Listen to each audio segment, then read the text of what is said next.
¿Qué tal, luchadores por Cristo? ¿Cómo han estado? Hemos estado estudiando mucho la palabra de Dios en estas últimas semanas, enfocado en la crucifixión de Cristo. Pero como les decía, esto no se queda aquí, esto continúa. Así que el día de hoy vamos a volver a leer ese capítulo de la crucifixión. Y hoy vamos a comprender un pasaje que muchas veces ha pasado desapercibido, pero habla de nuestra historia. Si leemos Lucas 23 del 32 al 43, observamos toda la comedia de la cruz y tenemos la historia del ladrón penitente. Esta persona básicamente se burló de Jesús y después le pidió que se lo llevara con él al paraíso. Hemos considerado la comedia, sálvate a ti mismo y a nosotros. Jesús es considerado como rey en la cruz y los blasfemos lo están acusando de blasfemia. Jesús está muriendo para que los demás puedan vivir. Los judíos lo querían muerto para poder continuar con la fiesta de las Pascuas y, como era costumbre, continuar matando corderos para la salvación de los pecados. Pero en este caso, en este año, la verdadera Pascua era la liberación de la ira de Dios, y la sangre de Jesús en este caso está salvando a los demás permanentemente, contrario a lo que los judíos decían de que él no podía salvar a otros. Todos estaban confundidos. Y vemos la historia del ladrón penitente. Esta historia es muy profunda porque es nuestra historia. Versículo 39 se burla de Jesús. En el versículo 32 ambos fueron crucificados y eran los dos los que se burlaban de Jesús. Si revisamos Mateo y Marcos, explica que ellos dos son parte de esa comedia o de esa burla. Después de ser crucificados tenían tanto odio que gastaban su último poco de energía para seguir burlándose de Jesús. Pero en eso ocurre algo. El primer ladrón se para, entra en shock, deja de burlarse de Jesús y voltea a ver al otro ladrón que se está burlando de Jesús. Y viene y le dice al ladrón que lo reprende por lo que estaban haciendo los dos. Esta persona se estaba burlando de Jesús, tiene un shock y luego reprende al otro ladrón por lo que ellos dos estaban haciendo. En este shock, el ladrón recibe el milagro de la salvación y se transforma inmediatamente en una persona salva.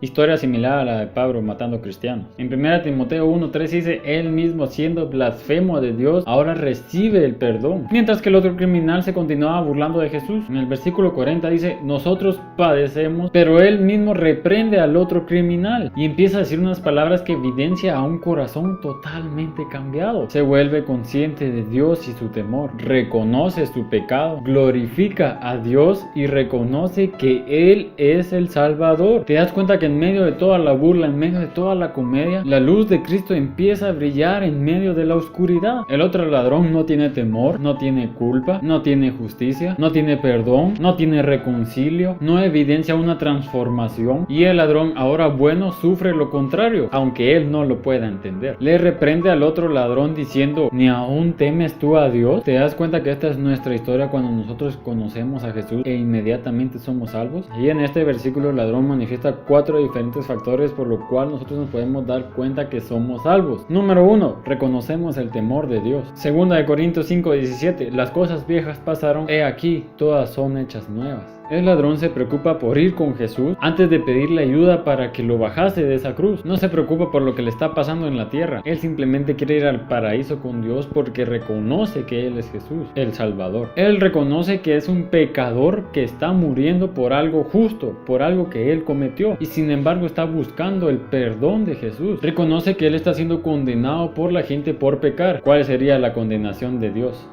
Él sabe que hace un rato él estuvo blasfemando, pero el ladrón no le teme a la gente, le teme a Jesús. Él quiere ir con Jesús. Cumple lo que dice Lucas 12:4-5. No hay que temer a los que dañan el cuerpo, sino a los que destruyen el alma. Ese es Dios.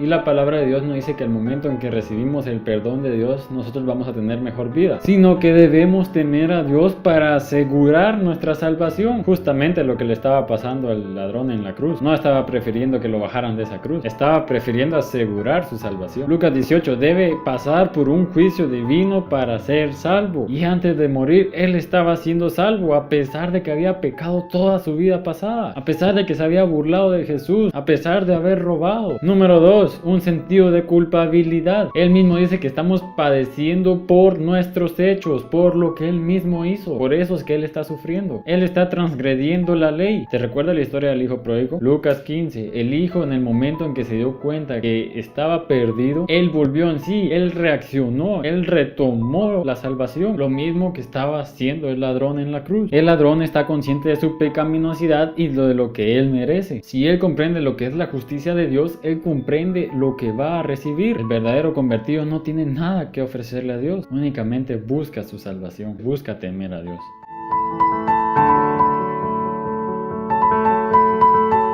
Bien, luchadores por Cristo, esperamos verlos en el siguiente video para poder seguir comprendiendo la verdadera conversión en la cruz de este ladrón y de cómo es que la historia de ese ladrón se asemeja a nuestra vida. Te invito a que sigamos estudiando las escrituras semana con semana. Realmente debemos conocer versículo por versículo lo que Dios está manifestando en sus escrituras. Gracias por su apoyo al ver los videos y nos vemos la otra semana. Un saludo, luchadores por Cristo. Este es un mensaje del pastor John MacArthur. Ocurre milagrosamente el milagro. No.